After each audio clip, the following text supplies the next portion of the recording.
मोदी ने गंगा एक्सप्रेसवे राष्ट्र को किया समर्पित। कहा, अवसंरचना विकास से लोगों को हो रहा फायदा। काशी विश्वनाथ में की पूजा अर्चना। राजकोष से फर्जी निकासी में हर रोज नए खुलासे। 5 जिलों में मिले सबूत। हजारीबाग पहुंची एसआईटी। आरोपियों की संपत्ति जब्त करने की तैयारी शुरू। नव भारत ऑल इंडिया महिला हॉकी लीग के सेमीफाइनल में पहुंची हॉकी सिमडेगा। खड़की हॉकी अकादमी पुणे को एकतरफा मुकाबले में 4 गोल से किया पराजित। और रांची समेत राज्य के कई इलाकों में कल हुई बारिश से तापमान में गिरावट। आज भी जमशेदपुर समेत कई क्षेत्रों में बारिश। अगले 5 दिनों तक बारिश, वज्रपात और आंधी की चेतावनी।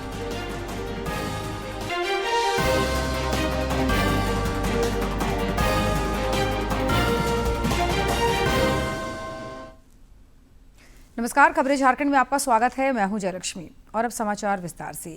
प्रधानमंत्री नरेंद्र मोदी ने आज उत्तर प्रदेश के हरदोई में गंगा एक्सप्रेसवे राष्ट्र को समर्पित किया। गंगा एक्सप्रेसवे देश में विश्व स्तरीय अवसंरचना के विकास में महत्वपूर्ण उपलब्धि है। 6 लेन का ये एक्सप्रेसवे करीब 6 किलोमीटर लंबा है और इस पर करीब 36,000 करोड़ रुपए खर्च किए गए हैं। अपने संबोधन में प्रधानमंत्री ने इस एक्सप्रेसवे को उत्तर प्रदेश के विकास की नई लाइफलाइन बताया। प्रधानमंत्री नरेंद्र मोदी ने आज उत्तर प्रदेश के हरदोई में गंगा एक्सप्रेसवे राष्ट्र को समर्पित किया। 36,230 करोड़ की लागत से तैयार ये एक्सप्रेसवे देश के अवसंरचना विकास में एक ऐतिहासिक मील का पत्थर है। 594 किलोमीटर लंबा ये एक्सप्रेसवे 12 जिलों से होकर गुजरता है, जो उत्तर प्रदेश के पश्चिमी, मध्य और पूर्वी क्षेत्रों को जोड़ता है। ये एक्सप्रेसवे राज्य के आर्थिक कायाकल्प की नई आधारशिला रख रहा है। गंगा एक्सप्रेसवे से मेरठ और प्रयागराज के बीच यात्रा का समय मौजूदा 10 से 12 घंटे से घटकर लगभग 6 घंटे हो जाएगा। 6 लेन का ये एक्सप्रेसवे एक्सेस नियंत्रित ग्रीनफील्ड हाई स्पीड कॉरिडोर है। इसे 8 लेन तक विस्तारित करने योग्य बनाया गया है। इस परियोजना की एक प्रमुख विशेषता शाहजहांपुर जिले में 3.5 किलोमीटर लंबी एक आपातकालीन लैंडिंग सुविधा यानी हवाई पट्टी का निर्माण भी इस पे किया गया है। इस परियोजना से पर्यटन को बढ़ावा मिलेगा, नए आर्थिक अवसर पैदा होंगे और पूरे क्षेत्र में प्रत्यक्ष और अप्रत्यक्ष रोजगार के ढेरों अवसर इससे पैदा होने जा रहे हैं। प्रधानमंत्री ने अपने संबोधन में गंगा एक्सप्रेसवे को उत्तर प्रदेश के विकास की लाइफलाइन बताया। अब आप कुछ ही घंटों में संगम भी पहुंच सकते हैं और काशी में बाबा के दर्शन करके भी वापस आ सकते हैं। जैसे मां गंगा हजारों वर्षों से यूपी की और इस देश की जीवन रेखा रही है, वैसे ही आधुनिक प्रगति के इस दौर में उनके समीप से गुजरता ये एक्सप्रेसवे ये यूपी के विकास की नई लाइफलाइन बनेगा। इससे पहले अपने 2 दिवसीय दौरे के क्रम में प्रधानमंत्री ने आज सुबह वाराणसी में श्री काशी विश्वनाथ मंदिर में पूजा अर्चना की। इस दौरान उन्होंने हाल ही में लगाए गए विक्रमादित्य वैदिक घड़ी की भी जानकारी ली।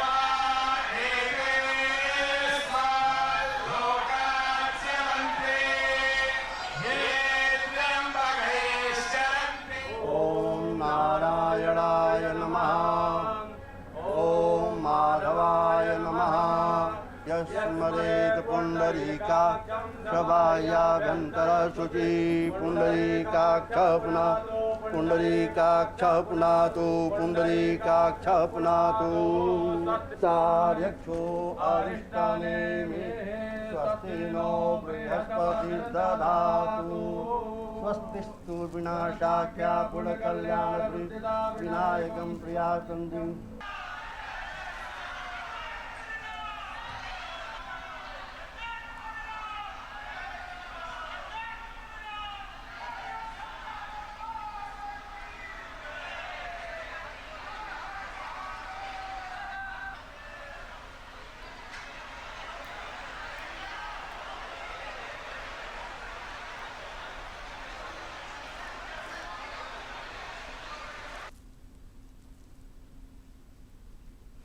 राजकोष से फर्जी निकासी मामले में हर रोज नए खुलासे हो रहे हैं।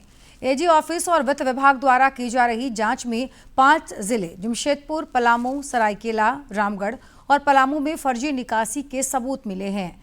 इन जिलों में पुलिस अधीक्षक के खाते में ट्रेजरी के जरिए पैसा ट्रांसफर किया गया है।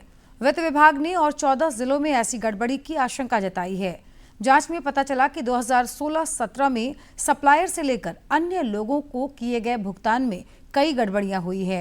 इस घोटाले के उजागर होने के बाद पुलिस विभाग के अंदरूनी सिस्टम पर भी सवाल खड़े हुए हैं।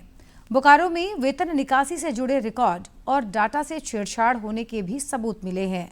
विशेष जांच टीम इस मामले में विभिन्न थानों का रिकॉर्ड खंगाल कर यह पता करने की कोशिश कर रही है कि पैसे किसको ट्रांसफर किए गए हैं। इधर भाजपा ने पेयजल और बिजली संकट को लेकर राज्य सरकार पर हमला बोला है।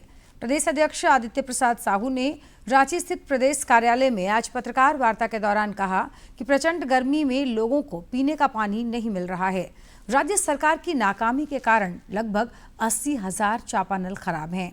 उन्होंने आरोप लगाते हुए कहा कि मुख्यमंत्री राज्य में पेयजल सुविधा दुरुस्त करने की बजाय असम और बंगाल में अधिक समय बिता रहे हैं।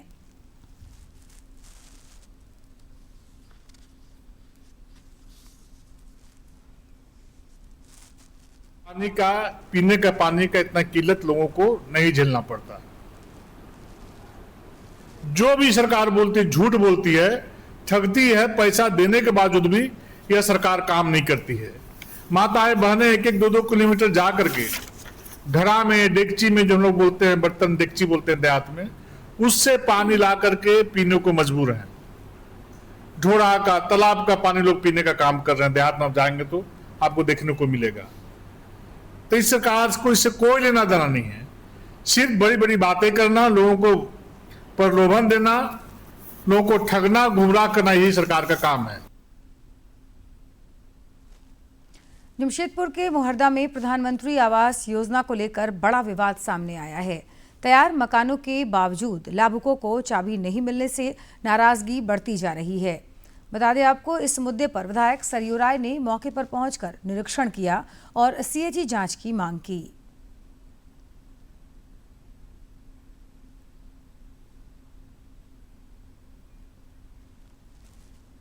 जमशेदपुर पश्चिम के विधायक सरयू राय ने मोहरादा में पीएम आवास योजना के तहत बन रहे मकानों का निरीक्षण किया। उन्होंने निर्माण में देरी और तैयार मकानों को लाभुकों को न सौंपने पर नाराजगी जताई। उन्होंने इस मामले में सीएजी को पत्र लिखकर जांच की मांग करने की बात कही। करीब 200 के ऊपर लोग हैं, 220 लोग, जिनका वो कहाँ जमा करें पैसा ये नहीं क्लियर हो रहा है। क्योंकि नहीं कि एक बार सामूहिक रूप से यहाँ सबको बुलाया था। आप तो कैंप तो लगवाए थे मगर हो नहीं पाया सक्सेसफुल। तो इसको जल्दी कर देना चाहिए। इंडिविजुअल लोग आगे कर दें अपना इसको करा दीजिए, आपको रेवेन्यू भी आएगा। हाँ, तो ये जल्दी हो जाए। तो अभी तो मीटर नहीं है, लोग रहेंगे तो आप ही चार्ज कर दीजिएगा कि आप लोग बिजली चोरी कर रहे हैं। तो इसलिए वो शिफ्ट नहीं कर रहे हैं। हाँ, मीटर लगवा दीजिए जल्दी। निरीक्षण के दौरान सरयू राय ने कई गंभीर सवाल उठाए। उन्होंने बताया कि 80 लोगों ने बिजली कनेक्शन के लिए भुगतान किया, लेकिन मीटर अब तक नहीं लगे हैं। राय ने पूछा कि जब पूरा पैसा जमा हो चुका है तो लाभुकों को चाबी क्यों नहीं दी जा रही। उन्होंने चेतावनी दी कि जल्द चाबी नहीं मिलने पर लोग खुद घरों में प्रवेश कर सकते हैं। सकते सर, अब एक बार बोलेंगे पूरा देना है तो उतना दे ही नहीं सकते सर। हम लोग ऐसे को तो तो complete मतलब पैसा इधर दिया से हुआ है, कर्जा बिल लेके वगैरह सारा चिटफंड पेमेंट उठा के हुआ है। पीएफ उठा के सब कुछ दे चुके हैं सर। आप लोग और कितना कहाँ से दिए हैं, टोटल दिए हैं पूरा? हम लोग को तो सर पहले 4,31,000 पूरा कंप्लीट ले लिया, पूरा प्लस हम लोग 13,000 तो उतना बिल दे नहीं लिया सकते है, हम। बिजली का भी। हाँ, हम लोग पूरा नहीं, अब कहाँ से देंगे? 12,000 पेमेंट है, घर चलाएंगे कि वहाँ कनेक्शन नहीं, 1 महीना हो गया। सरयू राय ने सुझाव दिया कि उद्घाटन में देरी हो रही है तो इसे ऑनलाइन ही कर दिया जाए। अब देखना होगा कि प्रशासन इस मामले में कितनी तेजी से कार्रवाई करता है। जमशेदपुर से राजेश कुमार लाल दास की रिपोर्ट। हजारीबाग में एक निजी चैनल के पत्रकार के साथ दुर्व्यवहार का मामला तूल पकड़ता जा रहा है। मामले में रांची प्रेस क्लब के सदस्यों और अन्य पत्रकारों ने आज कड़ा विरोध जताया। पत्रकारों ने विरोध स्वरूप काला बिल्ला लगाकर रांची प्रेस क्लब के सामने प्रदर्शन किया और स्वास्थ्य मंत्री से माफी की मांग की। रांची प्रेस क्लब के अध्यक्ष शंभुनाथ चौधरी ने कहा कि स्वास्थ्य मंत्री पत्रकारों को कमजोर समझने की भूल न करें। उन्होंने बताया कि इस मामले में झारखंड के पत्रकार हजारीबाग में 1 मई को राज्य स्तरीय रैली निकालकर विरोध जताएंगे। पूरा राज्य जानना चाहता है कि जिस हादसे की वजह से 5-6 लोगों की जान गई थी एयरप्लेन क्रैश में, उस मामले में सरकार ने जो घोषणा की थी वो सरजमी पर क्यों नहीं उतरी, ये सवाल पूछा था। और ये सवाल पूछना गुनाह है? इरफान अंसारी को इतना नागवार गुजरता है? पूर्वी सिंहभूम जिले के जुगसलाई थाना क्षेत्र में गोलीबारी की घटना के बाद पुलिस ने त्वरित कार्रवाई करते हुए एक आरोपी को अवैध हथियार के साथ गिरफ्तार किया। नगर पुलिस अधीक्षक ललित मीणा ने बताया कि गिरफ्तार अपराधी का आपराधिक इतिहास रहा है। उन्होंने बताया कि इस मामले में संलिप्त अन्य अपराधियों की तलाश की जा रही है। तारीख से ही घटना के तुरंत बाद ये टीम लगातार कार्यरत रही और इस क्रम में अगले दिन इस व्यक्ति को पुलिस द्वारा पकड़ा गया और जब पकड़ा गया तो इसके पास से घटनास्थल से ही 2 खोखे बरामद हुए और एक पिस्टल जो कि लोहे की बनी हुई है ये भी बरामद हुई। और जब उससे पूछताछ की गई, पता किया गया तो ये व्यक्ति संगठित अपराध और इस तरीके की चीज़ों में पहले भी संलिप्त रहा है।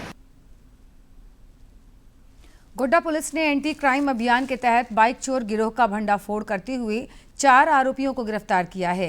पुलिस ने 27 अप्रैल की शाम जमुआ हाईवे पुल के नीचे छापेमारी कर 3 चोरी की बाइक के साथ 3 युवकों को पकड़ा, जबकि पूछताछ में चौथे आरोपी का नाम सामने आया। गिरफ्तार आरोपियों में अनुज कुमार, जोसफ मंडल, अर्जुन कुमार उर्फ अर्जुन दास और अमन कुमार उर्फ बॉबी शामिल है। पुलिस ने उनके पास से कई बाइक बरामद की। पुलिस के अनुसार आरोपी गिरोह बनाकर बाइक चोरी करते थे और 10 से 15 हजार रुपए में बेच देते थे। फिलहाल मामले की जांच जारी है। उम्र करीब 19 वर्ष, पिता सुशील मंडल, साकिन चपरी, थाना पथरगांव। जोसेफ मंडल, उम्र करीब 21 वर्ष, पिता सुभाष चंद्र मंडल, साकिन सिमड्डा। अर्जुन कुमार उर्फ अर्जुन कुमार दास, उम्र करीब 21 वर्ष, पिता कमल कृष्ण दास, साकिन अमडीहा, दोनों थाना गोड्डा मुफस्सिल के रहने वाले हैं। अमन कुमार उर्फ अमन मंडल उर्फ बॉबी, उम्र करीब 22 वर्ष, पिता दिनेश मंडल, साकिन गौड़ी घाट, थाना गोड्डा, नगर जिला गोड्डा। जब्त सामान में हमारे पास 3 बाइक है, जिसमें काला रंग का होंडा SP 125 और एक काला रंग का हीरो होंडा CD डिलक्स और काला रंग का हीरो स्प्लेंडर। जमशेदपुर में बढ़ते अपराध पर लगाम लगाने के लिए पुलिस ने सख्ती बढ़ाते हुए गश्ती और छापेमारी तेज कर दी है। इसी क्रम में सिद्धगोड़ा थाना पुलिस ने 27 और 28 अप्रैल की रात विद्यापति DVC भवन ग्रिड के पास से एक युवक को हथियार के साथ गिरफ्तार किया। पुलिस के अनुसार आरोपी पहले भी आर्म्स एक्ट मामले में जेल जा चुका है और किसी बड़ी घटना की तैयारी में था। जारी थे तो 27 और 28 तारीख को निरंतर जो कि हो रहे थे, 27-28 तारीख को निरंतर करते हुए प्रयास में एक सूचना मिली और उसी में एक व्यक्ति जिसका नाम है मुन्ना वर्मा उर्फ सन्नी वर्मा, इसको पकड़ा गया और ये विद्यापति DVC पावर ग्रिड के पास से पकड़ा गया है और इसके पास एक हथियार बरामद हुआ है और एक मैगजीन जो कि खाली थी। पलामू जिले के पिपराटांड थाना क्षेत्र के कर्मा गांव में अपराधियों ने बीती रात एक वृद्ध व्यक्ति की गोली मारकर हत्या कर दी। अपराधियों ने वृद्ध को घर से बाहर ले जाकर सिर में गोली मारी। आज सुबह घर से कुछ दूरी पर खून से लथपथ उसका शव बरामद हुआ। घटना की जानकारी मिलने के बाद पुलिस मौके पर पहुंची और छानबीन शुरू कर दी है।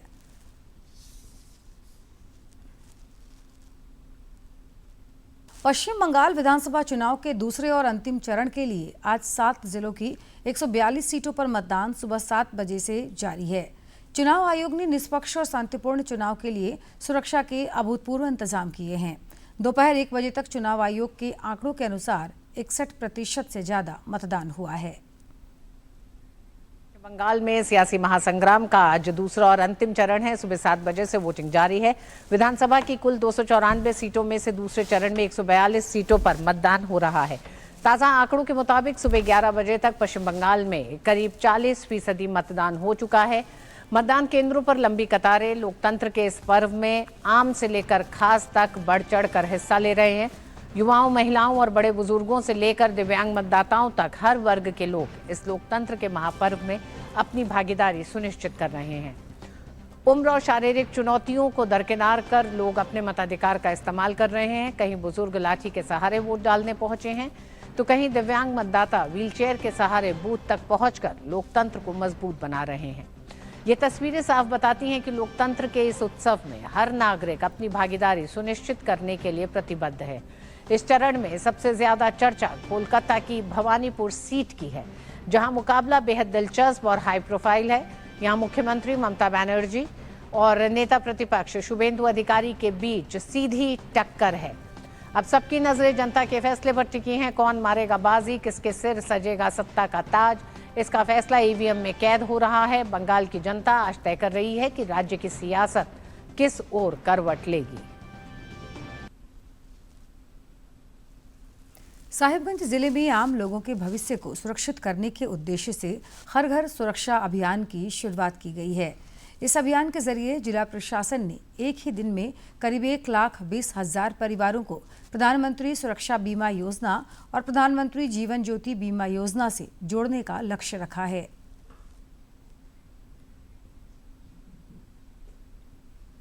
साहिबगंज जिले के सभी कम्युनिटी लीडरशिप फेडरेशन केंद्रों पर हर घर सुरक्षा अभियान का बिगुल फूंक दिया गया है। इस अभियान का मुख्य उद्देश्य जिले के 1,20,000 परिवारों का बीमा सुनिश्चित करना है। GSLPS के माध्यम से ग्रामीण महिलाओं और स्वयं सहायता समूहों को इस मुहिम की धुरी बनाया गया है। लाभकारी और फायदेमंद योजना है। इसमें आपका प्रीमियर बहुत कम है। कोई भी योजना का यदि बीमा होता है तो आने वाला पीढ़ी को फ़ायदा होता है। उसमें जो प्रीमियर जो 20 रुपया करके और बीमा में जमा करेगी और उसके बाद उनको जो है एक मुफ्त राशि कभी आने वाला समय में उनको प्राप्त होता है। संकरी गली संकुल जैसे क्षेत्रों में IPRP मरियम हांसदा और उनकी टीम घर घर जाकर लोगों को नामांकन और क्लेम सेटलमेंट की प्रक्रिया समझा रही हैं। इस दौरान ग्रामीणों को बताया जा रहा है कि मात्र 20 रुपये के सालाना प्रीमियम पर दुर्घटना बीमा और 436 रुपये में जीवन बीमा का लाभ कैसे लिया जा सकता है। गली क्लस्टर के अंतर्गत में टोटल 183 SHG है। उसमें से महिला 2000 प्लस है, जो कि प्रधानमंत्री सुरक्षा बीमा के तहत और प्रधानमंत्री जीवन ज्योति बीमा के तहत मेंबरशिप जुड़ी हुई है और उसका आज रिन्यूअल करने हेतु सभी का मतलब जागरूकता के लिए रैली कर रहे हैं। गाड़ी से जा रहे हैं, कहीं खेत में गए तो कोई भी तरह का दुर्घटना होने से हम तो नहीं रहेंगे। भविष्य में बच्चा सबको सहारा वही बीमा के थ्रू से सरकार देगा। इस अभियान से लाभान्वित होने वाली महिलाओं में भारी उत्साह है। स्वयं सहायता समूहों के माध्यम से इन महिलाओं को न केवल आर्थिक मार्गदर्शन मिल रहा है, बल्कि भविष्य की चिंताओं से भी मुक्ति मिल रही है। चलाया जा रहा है, जिसमें जो मतलब दीदी लोग का इंश्योरेंस हुआ है उसका रेन्युअल कराना है, जिसका नहीं हुआ है उसका मतलब नवीनीकरण करवाना है। अपना बीमा कराई हूँ, इसलिए कराई हूँ कि आगे चल कर के भविष्य में तो हम नहीं देखे हैं कि क्या हो जाएगा, कब क्या हो जाएगा, इसलिए अपना मतलब परिवार को हम तो देखने नहीं आएंगे जाने के बाद, और मेरा परिवार किस तरह से अपना यापन करेगा, ये सोच करके हम अपना बीमा कराए हैं। प्रशासन ने आम नागरिकों से एक विशेष अपील भी की है। पंचायत सचिव अनिल राय ने बताया कि बीमा प्रीमियम की निरंतरता बनाए रखने के लिए बैंक खातों में कम से कम 500 रुपये की राशि रखना अनिवार्य है, ताकि समय पर प्रीमियम की कटौती हो सके और सुरक्षा कवच बना रहे। प्रधानमंत्री जीवन ज्योति बीमा योजना, प्रधानमंत्री सुरक्षा बीमा योजना के अंतर्गत जो लाभ हम वैसे परिवार को कहीं पे किसी का आकस्मिक निधन हो जाता है या जनरल भी जो इस बीमा के शर्त के अंतर्गत आते हैं, उनको हम लोग लाभ पहुंचाने का प्रयास कर रहे हैं। पूरे मई महीने तक चलने वाले इस महाअभियान के जरिए साहिबगंज जिला प्रशासन सामाजिक सुरक्षा के क्षेत्र में एक नया कीर्तिमान स्थापित करने जा रहा है। सरकार की इस कल्याणकारी योजनाओं से जुड़कर न केवल व्यक्ति बल्कि पूरा परिवार सुरक्षित होता है। साहिबगंज से आनंद की रिपोर्ट। नीति आयोग ने DPI Act 2047 road map launch किया है, जिसका उद्देश्य डिजिटल पब्लिक इंफ्रास्ट्रक्चर के जरिए देश में समावेशी और तेज आर्थिक विकास को बढ़ावा देना है।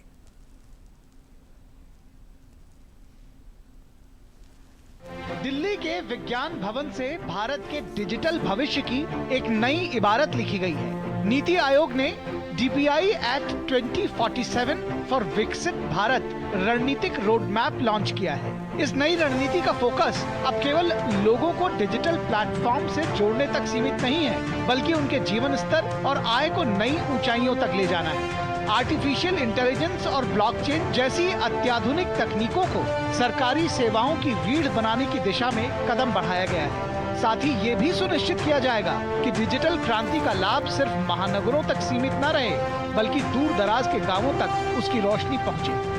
I think that the political drive that solving India's development problems will come from technology, and that leapfrogging is only possible because of technology, comes from the Honorable Prime Minister. And in a world where there is often the opposite, I won't perhaps go into details, but skepticism about vaccinations, etc., one cannot take that kind of mindset at the political level for granted. ये व्यापक road map महज एक दस्तावेज नहीं, बल्कि वर्ष 2047 तक भारत को विकसित राष्ट्र बनाने की ठोस कार्य योजना, एक विजनरी ब्लूप्रिंट है। इसका मूल लक्ष्य नॉन लीनियर ग्रोथ को गति देना है, यानी ऐसा तेज और व्यापक सामाजिक आर्थिक विकास जो परंपरागत सीमाओं को तोड़कर आगे बढ़े। Journey to Viksit Bharat is a process of making growth more inclusive, more accessible, and more meaningful for every citizen.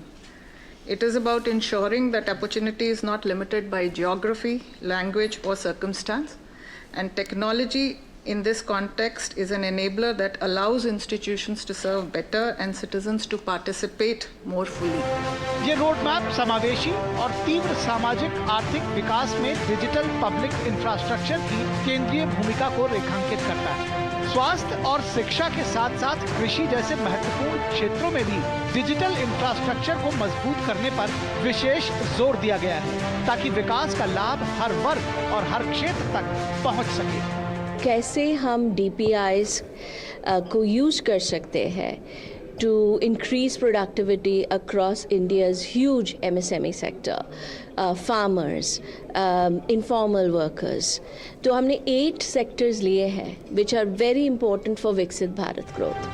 विशेषज्ञों का मानना है कि जिस तरह UPI ने बैंकिंग व्यवस्था को आम लोगों के हाथों तक पहुंचाकर उसे पूरी तरह बदल दिया, उसी तरह ये नया DPI फ्रेमवर्क स्वास्थ्य, शिक्षा और कृषि जैसे क्षेत्रों में भी क्रांतिकारी बदलाव लाने की क्षमता रखता है। अब भारत सिर्फ तकनीक का उपभोक्ता नहीं रहेगा, बल्कि दुनिया को डिजिटल पब्लिक इंफ्रास्ट्रक्चर का एक नया और सशक्त मॉडल भी प्रस्तुत करेगा। नई दिल्ली से अजीत द्विवेदी की रिपोर्ट, DD न्यूज। और अब कुछ खबर राज्य के विभिन्न जिलों से फटाफट अंदाज में।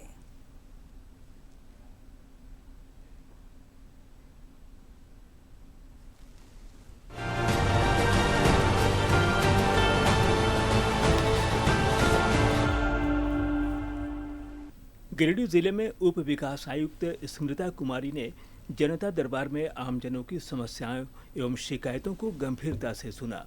जनता दरबार में जिले के विभिन्न प्रखंडों से आए नागरिकों ने भूमि विवाद, सामाजिक सुरक्षा योजनाओं का लाभ, पेयजल संकट, आवास, पेंशन, राशन कार्ड तथा अन्य जन कल्याणकारी योजनाओं से संबंधित समस्याएं रखीं।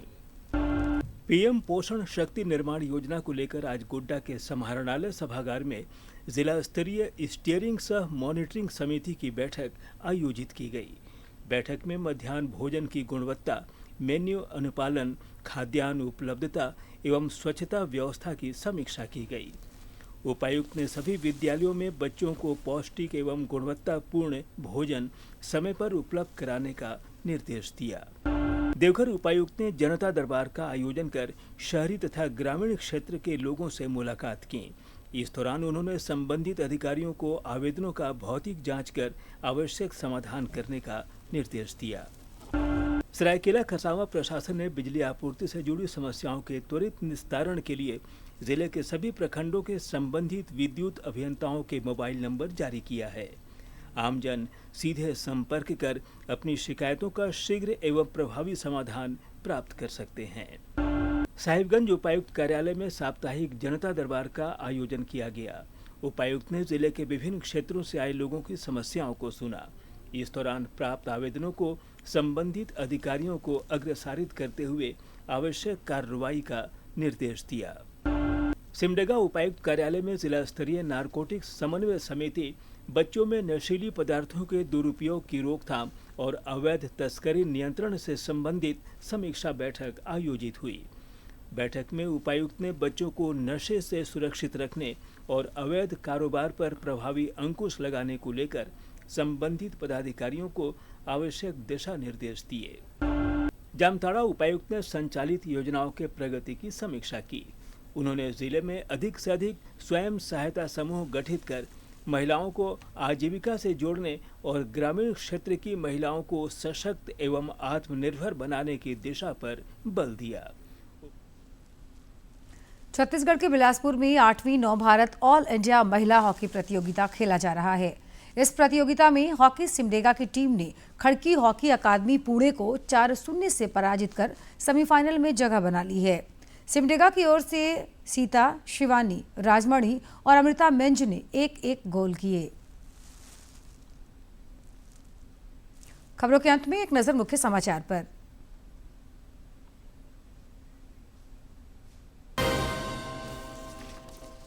प्रधानमंत्री नरेंद्र मोदी ने गंगा एक्सप्रेस वे राष्ट्र को किया समर्पित, कहा अवसंरचना विकास से लोगों को हो रहा फायदा। काशी विश्वनाथ में की पूजा अर्चना। राजकोष से फर्जी निकासी में हर रोज नए खुलासे, 5 जिलों में मिले सबूत। हजारीबाग पहुंची एसआईटी, आरोपियों की संपत्ति जब्त करने की तैयारी शुरू। नव भारत ऑल इंडिया महिला हॉकी लीग के सेमीफाइनल में पहुंची हॉकी सिमडेगा। खड़की हॉकी अकादमी पुणे को एक तरफा मुकाबले में 4 गोल से किया पराजित। और रांची समेत राज्य के कई इलाकों में कल हुई बारिश से तापमान में गिरावट। आज भी जमशेदपुर समेत कई क्षेत्रों में बारिश। अगले 5 दिनों तक बारिश, वज्रपात और आंधी की चेतावनी।